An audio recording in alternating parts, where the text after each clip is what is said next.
ধন্যবাদ সবাইকে। আমারও দেরি হয়ে গেল, সরি। আসলে আজকে একটু আমার স্যার ফেসবুকটা। আসসালামু আলাইকুম। ওয়ালাইকুম সালাম।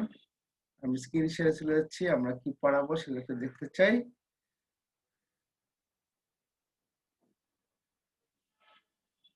দেখা যায়? জি স্যার, ওকে। দেখা যাচ্ছে। যে আমরা দ্বিতীয় পত্র পড়বো। আজকে খুব গুরুত্বপূর্ণ ক্লাস। আজকে আমরা শিখবো, একটা জিনিসই শিখবো। জৈব যৌগের শিখন ফলে অংশ হচ্ছে হাইব্রিডাইজেশন।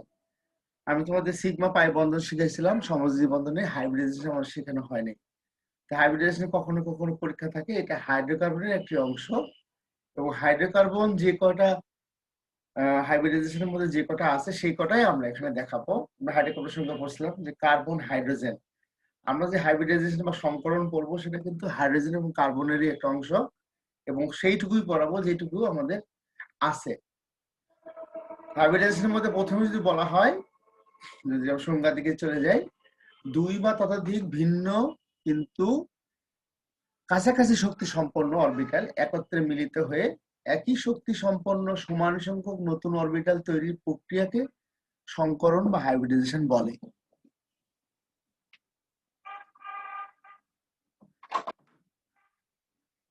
এখন যদি আমরা হাইব্রিডাইজেশনকে যদি আমরা একটু ভাগ করতে যাই, যে হাইব্রিডাইজেশন কত প্রকার। হাইব্রিডাইজেশন অনেক প্রকার।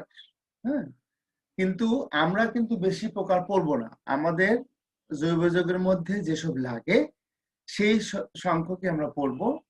বাদ বাকি আমরা যদি হায়ার ক্লাসে উঠি বা তখন আমাদের দরকার। তো হচ্ছে অরবিটাল সংকরণের বিভিন্ন প্রকার হতে পারে। যদি একটি এস একটি পি তাহলে এসপি, একটি এস দুটি পি তাহলে sp2, একটি এস তিনটি পি অরবিটাল যদি হয় তাহলে sp3। এছাড়াও কিন্তু আরো হাইব্রিডেশন আছে, dsp3, d2sp3 সংকরণ অরবিটাল হতে পারে। কিন্তু আমরা কিন্তু একটা এস একটা পি, একটা এস দুটি পি এবং একটা এস তিনটি পি, এই তিনটা অরবিটাল দ্বারা যে সংকরণগুলো হবে সেই সংকরণগুলো আমরা পড়ার চেষ্টা করবো এখানে। প্রথমেই আসে sp3, তার মানে একটা এস তিনটি পি সংকর অরবিটাল যদি মিলে হয় সেটা হবে sp3 সংকর অরবিটাল। একই শক্তিস্তরে কোনো পরমাণুর একটি এস অরবিটাল ও তিনটি পি অরবিটালের মধ্যে সংকরণ ঘটলে সমশক্তি সম্পন্ন যে চারটি হবে, দেখো একটা এস আর তিনটি পি কটা হবে, চারটা সমশক্তি সংকরণ অরবিটাল হবে, তাকে sp3 সংকরণ বলে। উৎপন্ন অরবিটালকে sp3 সংকর অরবিটাল বলা হয়। মিথেন অণুর গঠনে sp3 সংকরণ ঘটে। এক্ষেত্রে কার্বন sp3 সংকরণ অরবিটাল এবং হাইড্রোজেন s অরবিটালের মধ্যে মুখোমুখি অতিক্রমণ দ্বারা চারটি sp3s পাই বন্ধন গঠিত হয়। আমরা যদি এটাকে একটু ভেঙে চুরে দেখাই, তাহলে দেখো কার্বনের ইলেকট্রন বিন্যাস আমরা দেখতে যাই। এইটা হচ্ছে কার্বন ইলেকট্রন বিন্যাস। কিন্তু কার্বন যখন সংকরীকরণ করবে তার আগে ইলেকট্রন কি হবে, এই ইলেকট্রন বিন্যাস।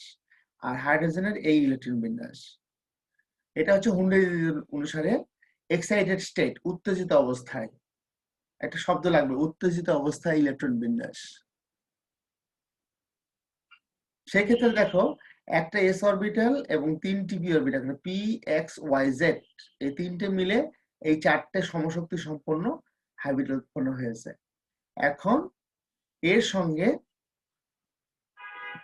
কি হবে, মিথেন অণুর গঠনে কার্বন পরমাণু চারটি sp3 সংকর অরবিটালের সাথে চারটি হাইড্রোজেন পরমাণু, পরমাণুর হাইড্রোজেন পরমাণু এস অরবিটাল মুখোমুখি অধিক্রমণ দ্বারা sp3 এবং এস সিগমা বন্ধন সৃষ্টি হবে, করে এটা মিথেন হবে। দেখো একটা হাইড্রোজেন একটা sp3 সংকরণ অরবিটালে মিথেনের জন্য চারটা হয়ে এবং বন্ধন কোণ হচ্ছে 109। মিথেন অণুতে sp3 সংকরণ অরবিটাল ব্যবহৃত বলে মিথেন অণুর আকৃতি চতুষ্ঠ তলকীয়।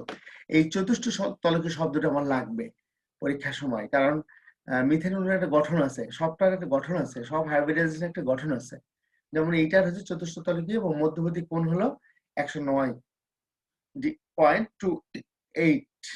এই হলো আমাদের হাইব্রিডাইজেশন। আমরা যদি একটু একটু যদি ভিডিও দেখি, দেখো কিভাবে হাইব্রিডাইজেশন sp3 হয়। দেখো তিনটি এস অরবিটাল, তিনটি পি অরবিটাল, একটা এস অরবিটাল, আর এই অবস্থায় আছে। এর এক যদি আমরা মিক্সড করে দিই তাহলে কি হবে? মিক্সড করলে এটা হবে sp3। দেখো কিভাবে মিক্সড হয়।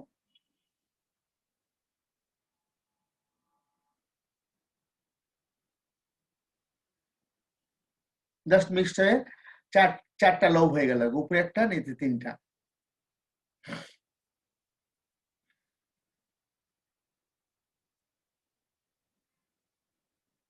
sp3 হয়ে গেল। sp3 সংকর অরবিটাল মিথেনের জন্য হয়, সেই মিথেনের কথা তারা বলছে। এখন এই ক্ষেত্রে তারা কিভাবে মিথেন অণুটা কিভাবে হবে, দেখো চারটি লোভ আছে, চারটা হাইড্রোজেন চলে আসলো, এই যে CH3 sp3s অরবিটাল সংকরণ হলো। তারা একটু দেখাতে চাচ্ছে যে আসলে হয়েছিল কি, যে ইলেকট্রন বিন্যাস, এটা কার্বন ইলেকট্রন বিন্যাস, একটা ইলেকট্রন উত্তেজিত হয়ে এখানে চলে গেল। যেমন দেখো চারটি সমশক্তি সম্পন্ন অরবিটাল, এখন এই একটা s তিনটে p, তাহলে কি হলো sp3। তাই তারা বলছে আর কি।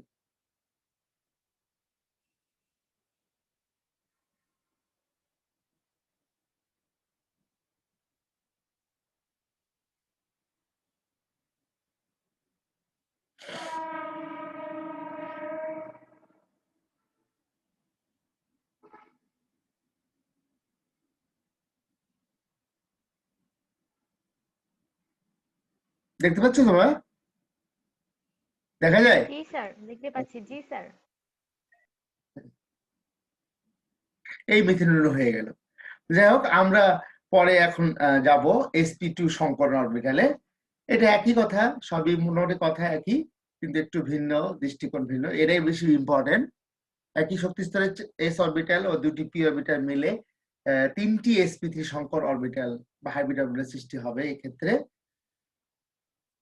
আমরা এখানে দেখাচ্ছি যে কার্বন পরমাণুর 6টি ইলেকট্রন থাকে, তার মধ্যে এটা হচ্ছে গ্রাউন্ড স্টেট, এইটা হলো তোমার উত্তেজিত অবস্থায়, দেখো একটা ইলেকট্রন, চারটা হয়েছে, কিন্তু sp3 বেলায় এই একটা s আর দুটি p এইটা সংকরণে অংশগ্রহণ করবে না।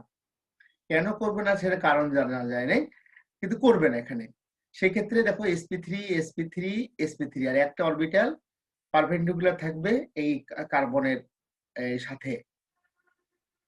এখন দুটি sp3 অরবিটাল, দুটি কার্বন, যেহেতু আমরা যে ইথিন অণু যদি আমরা দেখি, তাহলে এখানে আমরা এখানে বলা হচ্ছে যে এই pz1 একটি ইলেকট্রন থাকবে, অসংকরিত অবস্থায় থাকে যায়। দুটি sp2 অরবিট কার্বন পরমাণু দুটি sp সংকর অরবিটালের মুখোমুখি অতিক্রম ফলে কার্বন কার্বন একক বন্ধন সিগমা। যে দুটি কার্বনের, যে দুটি sp2 সংকর অরবিটাল আছে, স্যার বুঝতেছি না আমি। আমি বলতে চাচ্ছি যে এখানে দেখো,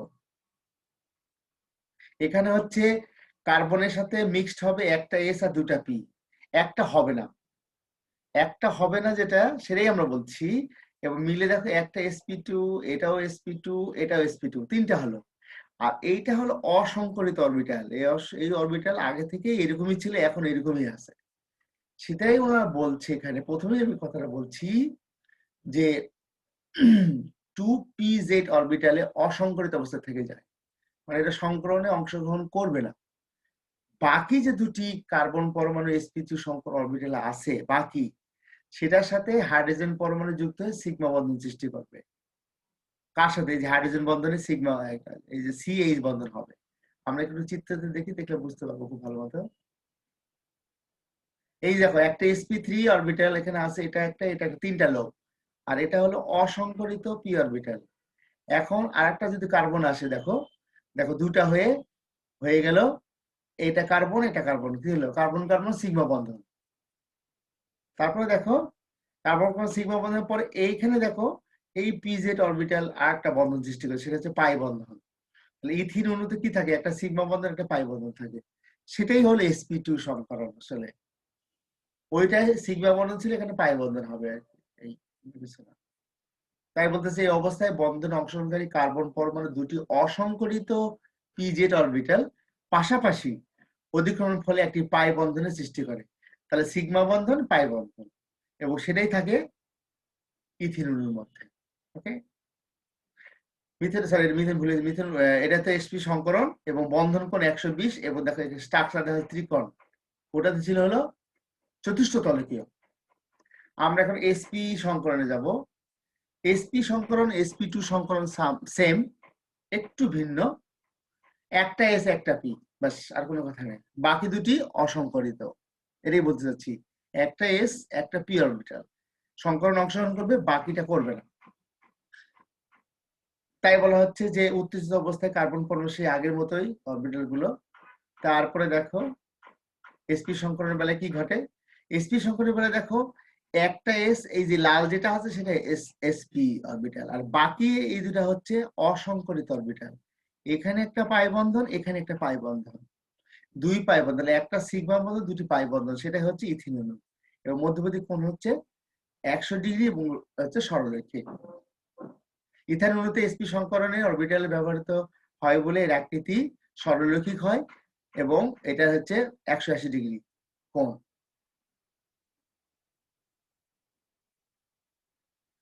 এটা হচ্ছে কোন সংকরণ যদি আমরা বের করতে চাই, তাহলে সংকরণের কোনটা আছে sp3 যৌগের আমি স্ট্রাকচার দেখে আমরা সংকরণ বলে দিতে পারবো। সেই সূত্র হচ্ছে half v plus m minus c plus a।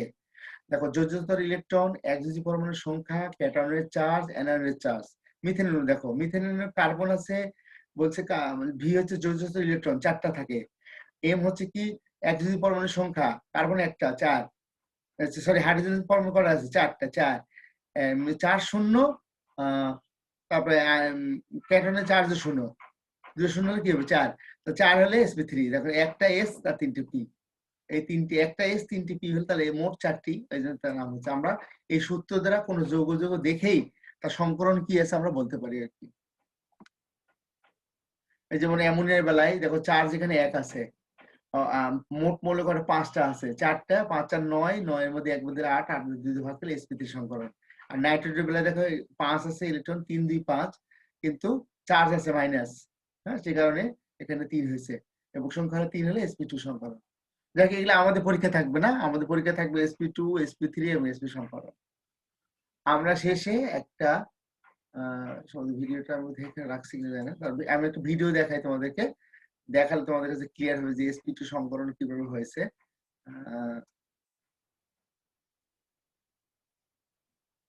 দেখা যায়, দেখা যায়, হ্যালো, দেখো sp2 সংকরণ 3টা আছে এখানে, জি আর স্যার, একটা দেখা যাচ্ছে। অসংকরিত। তো এখন অসংকরিত হলে মধ্যবর্তী কোণ কত, 120°। দেখো 120°, ইলেকট্রন ঘুরছে, ভালো করে খেয়াল করে দেখো, sp2 সংকরণটা ক্লিয়ার হয়ে যাবে।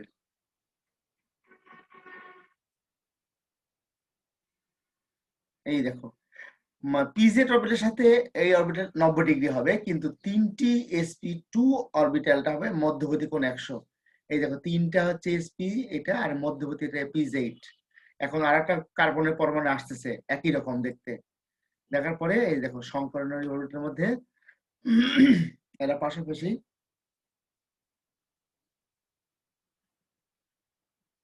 দুটি পি হবে, এটা কার্বন একটা পিজে অরবিটাল, এটা কার্বন একটা অরবিটাল। এখন এই দুটো আসতেছে sp2 সংকরণ একত্রে হলো, ওভারল্যাপ হলো, অরবিটাল ওভারল্যাপ, ওভারল্যাপ ভাষা ঝাঁকি হয়, বুঝছো? আর এইটা হচ্ছে একটা অরবিটাল, এটা একটা অরবিটাল, আর এইটা হচ্ছে পিজেড অরবিটাল, সংকরণে অংশগ্রহণ করে না, দেখো একটা ইলেকট্রন ঘুরছে বারবার। এই এখন পিজেড অরবিটালটা কাছাকাছি এসে এই পাই বন্ধন হলো। আগে ছিল এই যে নিচেরটা হলো সিগমা, আর পরেরটা হলো পাই। সেখানে পাই বন্ধন দেখো ইলেকট্রন দিয়ে ঘুরছে, এখানে বন্ধন ইলেকট্রন ঘুরছে, আর এই ইলেকট্রন কিন্তু এখনো ফাঁকা আছে, এদের সাথে হাইড্রোজেন যুক্ত হবে দুটা, তাহলে এই যে সি সি ডাবল বন্ড, এই যে 4টা হাইড্রোজেন চলে আসলো। ওকে, 4টা হাইড্রোজেন চলে আসলো জি 4টা স্যার। লোবের মধ্যে। এই দেখো এটা কার্বন, এটা carbon, hydrogen hydrogen, pi and sigma bond.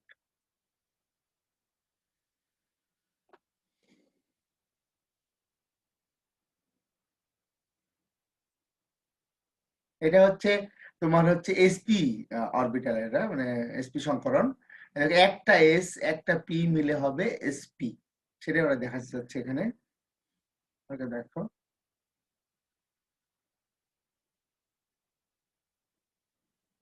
দুটি অরবিটাল অসংকরিত অবস্থা আছে, এই যে বন্ধন একটা হলো, সিগমা বন্ড হলো, আর দুটা অসংকরিত অবস্থা আছে, দেখো এই অরবিটাল অসংকরিত আছে, নিচের একটা অরবিটাল সেটা অসংকরিত অবস্থা আছে।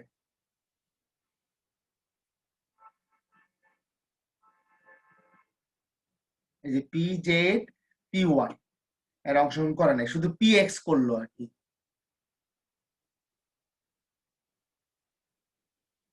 এই যে দুটি পাই বন্ধন রচনা হলো, একটা সিগমার পরে দুটি পাই বন্ধন।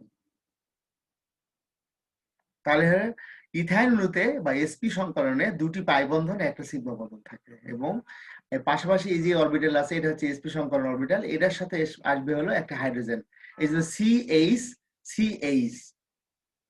আমরা বুঝতে পারলাম কিনা যে দুটি পাই বন্ধন এবং একটি সিগমা বন্ধন কিভাবে আসলো, এবং একটা হাইড্রোজেন পরমাণু আসে দুই পাশে দুটা কার্বনে যুক্ত হয়ে সিএইচ ট্রিপল বন্ড সিএইচ উৎপন্ন করে। এইটাই হলো এসপি সংকরণের মূল প্রতিবেদ্য বিষয়।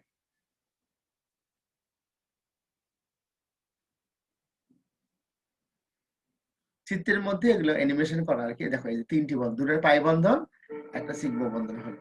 তারা সামারি দিচ্ছে, দেখো যদি ইথেন অণু হয় এসপি সংকরণ হয়, দেখো একটা সিগমা বন্ধন হয়ে কার্বন কার্বন একই ক্ষেত্রে তিনটা হাইড্রোজেন CH3 সিগমা বন্ড।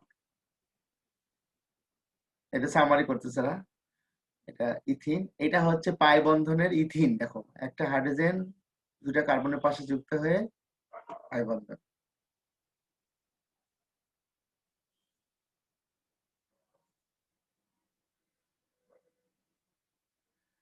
তো ধন্যবাদ সবাইকে, সময় অনেক নিলাম, আমি এটা অনলাইনে ক্লাসে দিয়ে দিচ্ছি, হোপসো এটা দেখলে তোমরা বুঝতে পারবা। আসলে এই সংকরণটা একটু জটিল, তারপরে আমি যতটুকু পারছি নোট করে দিয়েছি, এইভাবে লিখলেই হবে। যদি সংকরণ এইভাবে থাকে এইভাবে লিখে দিলেই হবে যে এসপি সংকরণ, SP2 সংকরণ এবং SP3 সংকরণ। অনেক সময় এটা জি স্যার। প্রশ্নের মধ্যে থাকতে পারে। তো ধন্যবাদ সবাইকে ক্লাসে অ্যাটেন্ড করার জন্য। আসসালামু আলাইকুম।